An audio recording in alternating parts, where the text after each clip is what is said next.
Hey folks, thanks for tuning into Let's Be Creative with LBC. I'm Ashley, and today we're going to dive into some more special effects makeup. Before we get started, I want to give a special thanks to some folks who help make our videos possible. A shout out to Clover Sonoma and Shandy Hospitality Group. Thank you so much for your continued support. So today, we're going to be playing around with liquid latex. I have some actual liquid latex here, but I also have a household product that you can use if you don't have any lying around the house, and even a recipe for you to make your own. Once we've played around with the latex a little bit, we'll play around with how to use it.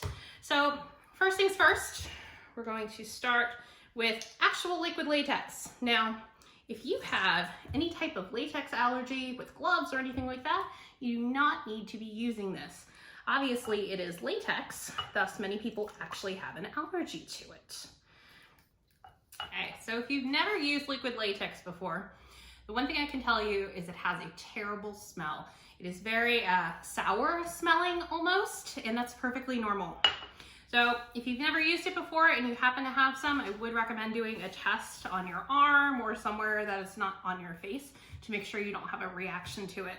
So the other thing with latex is because it's essentially rubber when it dries, you don't want to use something like a bristled brush to put it on. With latex, it's going to pretty much destroy whatever you use. So if you have any of these foam wedges lying around, this is your best bet for applying liquid latex. Now, foam wedges have a flat surface. In this case, we're going to want to put liquid latex on in a way that replicates skin, which is not ever perfectly flat. So my recommendation for you is to take a sponge, use your fingers to rip parts of the flat part of the sponge off. So you end up with a funky, weird, textured surface. Let me show you what I've done. Yeah, excellent. So now we're going to put a little bit of latex on our sponge, find an area where you want to put your latex, and I would recommend making sure it's an area with no hair on your body because it hurts to pull it off. And I'm going to put a couple layers of the latex on. Now, when you're building up layers of latex, you want them to be thin layers. You don't want to just slap a bunch on, because the thing with latex is it takes some time to dry. And luckily, I brought a hairdryer to speed up the process. Now, it's not completely dry, but I do want to show you where we are now. Well, before it was very white on my arm. When it dries, it becomes clear. So what we're doing is putting another coat on now, because I want to build it up a little thicker than it is. Now I'll hit it with the dryer. Let's do that a couple of times.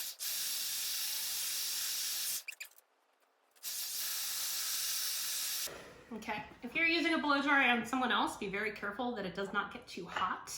Not very comfortable to be burned by a hairdryer.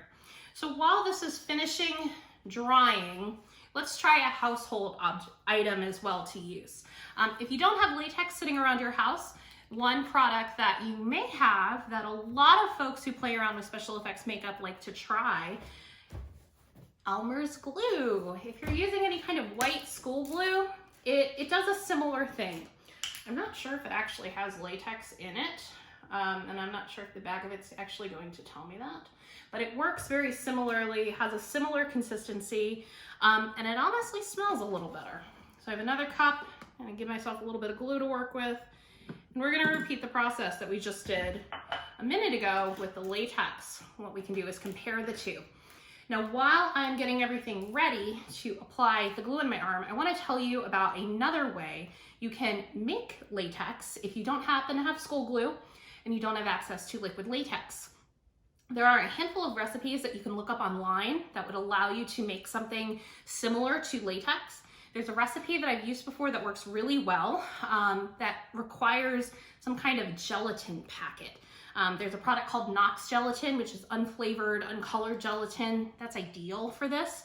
But what you're gonna wanna do is use 1/4 cup of cornstarch, 1 tablespoon of coconut oil, 3 teaspoons of gelatin, or essentially one of the smaller packets, and 1 cup of water. Now you're going to combine the ingredients over a stove on low heat and stir, stir, stir until it comes to a fun consistency, kind of like school glue, but maybe a little bit thinner than that. School glue is a tiny bit thicker than liquid latex is, but at the end of the day, it should work. Now, if you need to store the latex that you have created, you're going to want to store it in an airtight container. Honestly, it's not going to stay too long. So when you make it, you're going to want to be ready to use it. All right, so I have my glue, I've ripped up the new sponge, and I've begun to layer the school glue on my arm just like I did the latex. I'm going to repeat the process with blow drying and building up a couple of layers.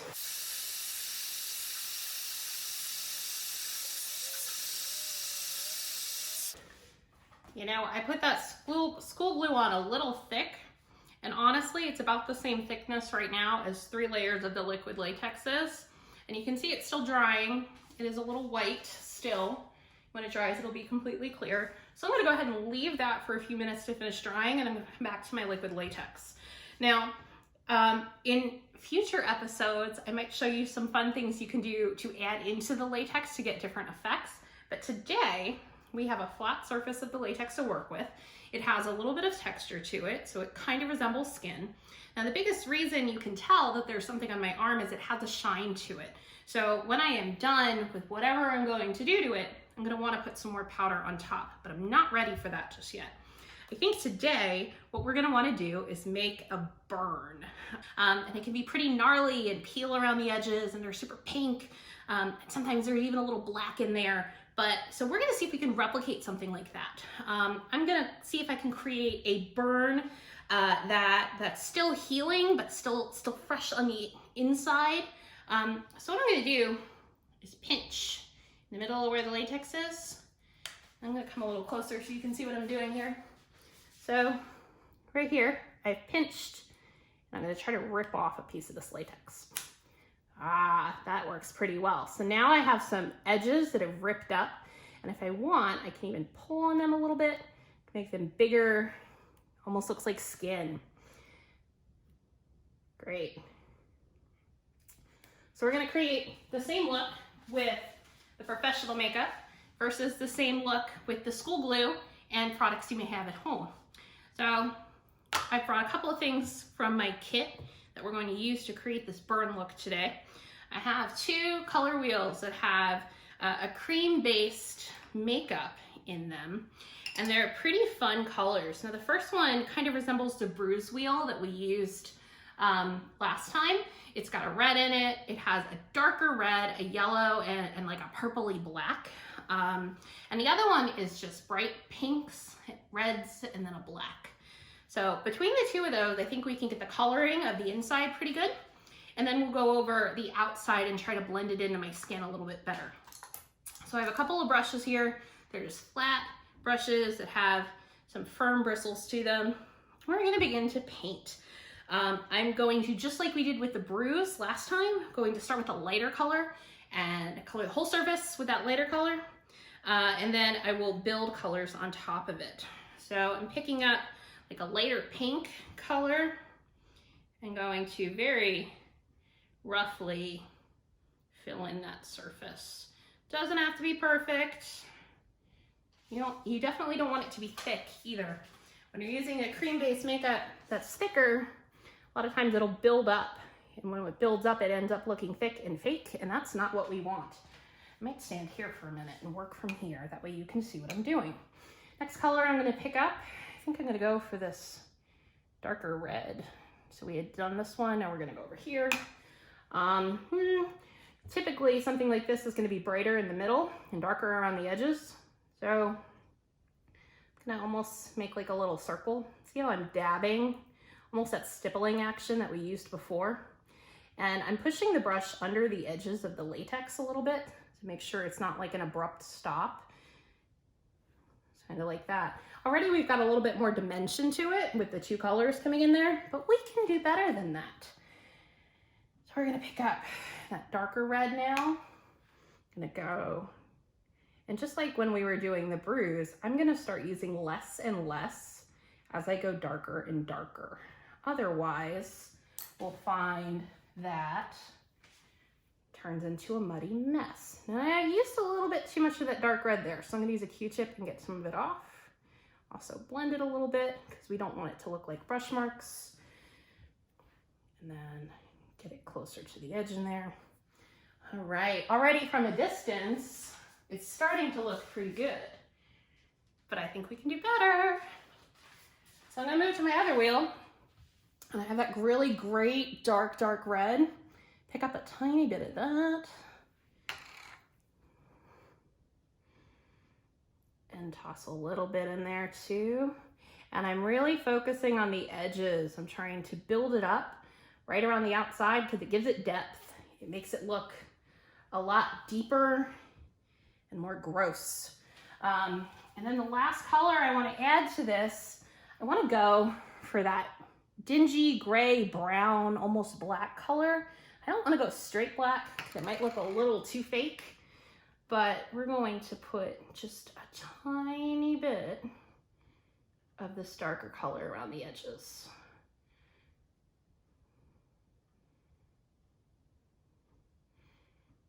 And it'll be like the singed flesh. Kind of gross. Awesome. And I'm going to take my Q-tip again and kind of just roll it over. I just want everything to blend just enough. Awesome. All right, so now I still have a slightly yellow tinged, shiny area around my arm. And it's time to do something about that. So I also have a palette that has some colors in it that are closer to my skin tone. And I'm going to use a slightly bigger brush to pick up one that is closest to my skin tone. We're guessing here. And woohoo, not that. Significantly more pale than that. That's okay. It'll work. Good enough. We're going to cover that area. At least this is a little less yellow than the latex, and I don't have a yellow undertone to my skin. Mine's a little more peachy. So it'll stick out a little less. Now here's the thing, when you are putting makeup on latex, latex does not allow you to blend. Something about it just sucks in the moisture in the makeup. And so if you put it in one place, that's where it's gonna stay. And the only way you're gonna be able to get rid of it is to remove the latex or build more on top of it. So make sure you're really precise with where you put your cream-based makeup. So I'm going to just take a minute and cover the rest of this. Okay, so other ways I could have done that, I could have taken another sponge and just dabbed it on. If I had a little bit more of an uneven skin tone here, or maybe if I just wanted a little more dimension, I could take another brush. I could take a stippling sponge. Remember, we use these to make the bruises. They have lots of holes in them and they're a little firmer. Actually, I'm gonna take that stippling sponge. I'm gonna pick up a color that's slightly darker than my skin tone, and I'm gonna stipple over what I just put on. It's gonna break it up a little bit, make it look a little less flat and all one color, maybe a little more natural. And it'll help blend the edges, because the biggest thing you're gonna see with novice special effects makeup is you're gonna see those edges of whatever they put on. If it's something latex or if it's an appliance that they glued on, maybe to get a witch's nose or something like that, you're always gonna be able to tell where those edges are, and that's the last thing you want. So now that I've stippled, I'm gonna go over it again with a little foam brush. Okay, so now it's not shiny anymore, but just to set it, just like we did with the bruise, I'm gonna go in with my powder and not break the container like I just did. I'm gonna put a little powder on the paper towel that I have here. And of course I don't have a big fluffy brush handy, so one moment. Fluffy brush, powder, and I'm going to powder everything except the inside of the my wound, and I will show you why in a minute. Now, if you've seen a really bad burn and it has just started and it hasn't fully healed yet, a lot of times it's shiny, right? So how do we replicate that shine? So currently it's all pretty matte because the cream makeup here is on my bare skin, And around here, that cream makeup has kind of dulled the latex. And yes, you can see my edges. The color isn't a perfect match, but we're ignoring that. So what I want to do to give a little bit of shine to it is I have Vaseline.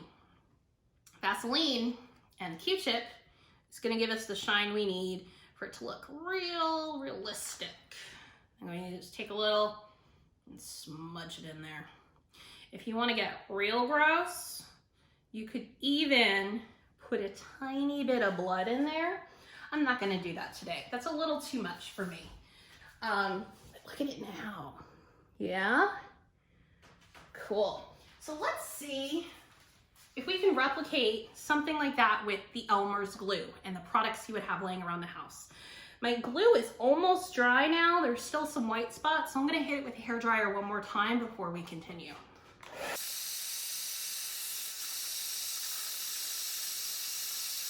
I think it's good enough. Yeah? Okay, so we're going to repeat the process. I'm going to pick a spot in the middle of my latex and pull. I want to show you how this looks different than what we just did. So I don't know if you remember, it automatically wanted to pull back and retract and create a little hole for me. The glue didn't do that.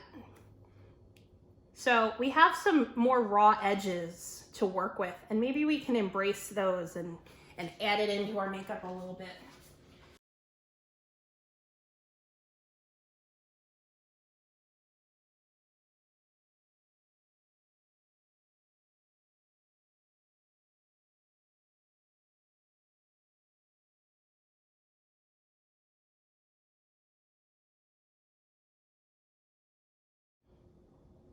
Okay, so we've got two looks here that we've created, one with the glue and one with the latex. We've got some different outcomes there. You know, this one looks almost infected, kind of gross, versus this one which is fresh and new and looks like healthy tissue underneath that wound, which is kind of fun.